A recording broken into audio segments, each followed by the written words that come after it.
पर्दामा देखिरहेको यो नगर प्रहरी र सशस्त्र बलले भत्काइरहेको घर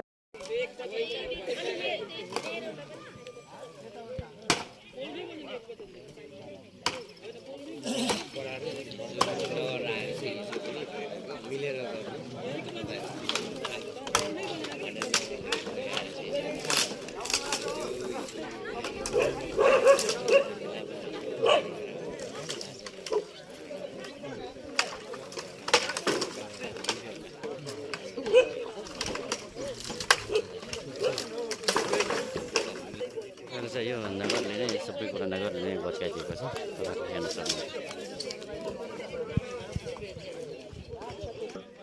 पटक पटक नगर प्रहरी धरान सत्र उपमहानगरपालिका वडा धरान सत्रमा चाहिँ पूर्व मेयर खड्का साम्पाङको सिटीमा चाहिँ पहिले नै जग्गालाई हडपेर रातारात चाहिँ घर बनाएर जग्गाहरू हडपिरहेको छन्।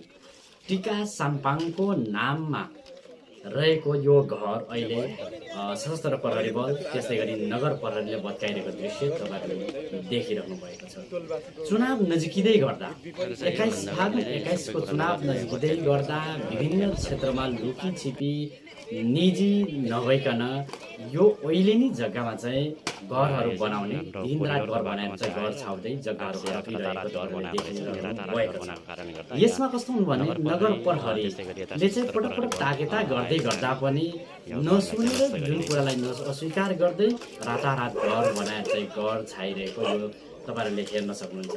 यो ओइलेनी जग्गा हो। ओइलेनी जग्गामा चाहिँ रातारात घरहरू बनाउँदै तपाईँहरूलाई बनाइरहेको टिका साम्पाङले चाहिँ घर बनाएर रातारात तयारीमा रहेको यो घर यो कटेज यो टहरा चाहिँ अहिले धरान उपमहानगरपालिकाको चाहिँ नगर प्रहरीहरू आएर नष्ट गरिरहेको र सार्वजनिक सम्पत्ति कसैको बाउको विरुद्ध होइन र सार्वजनिक सम्पत्तिमा चाहिँ आफ्नो मनपरी गर्न पाइँदैन भन्ने तरिकाले चाहिँ यो तपाईँहरूले भत्किरहेको देख्न सक्नुहुन्छ।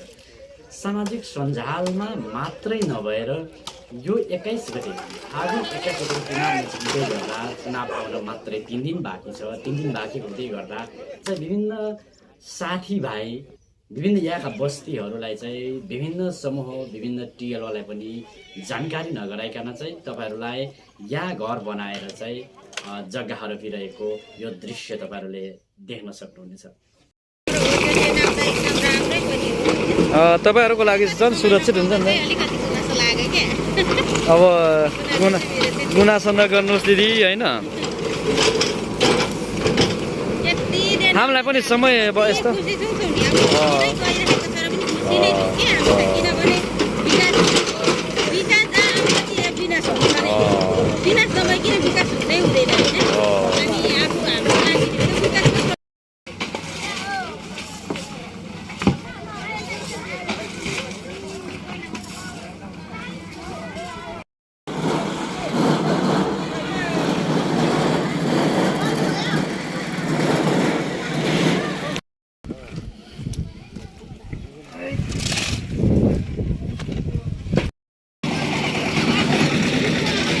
यति धेरै लामो लाइन चाहिँ तपाईँहरूले देख्न सक्नुहुन्छ र यो लाइन चाहिँ विशेष आज चाहिँ पिसिसी दलान हुँदैछ। पिसिसी दलानको लागि चाहिँ माथिल्लो तल्लो गरी धेरैजना लगभग 150 भन्दा बढी यता चाहिँ अहिले हाम्रो श्रमदाताहरू चाहिँ देख्न सक्नुहुनेछ र अहिले चाहिँ जम्मा टोटल्ली 200 को हाराहारीमा चाहिँ श्रमदाताहरू चाहिँ आउनु भएर चाहिँ आज हामी पिसिसी दलानको लागि चाहिँ गरिरहेको छ। जुन तपाईँहरूले यता हेर्न सक्नुहुन्छ पिसिसी दलान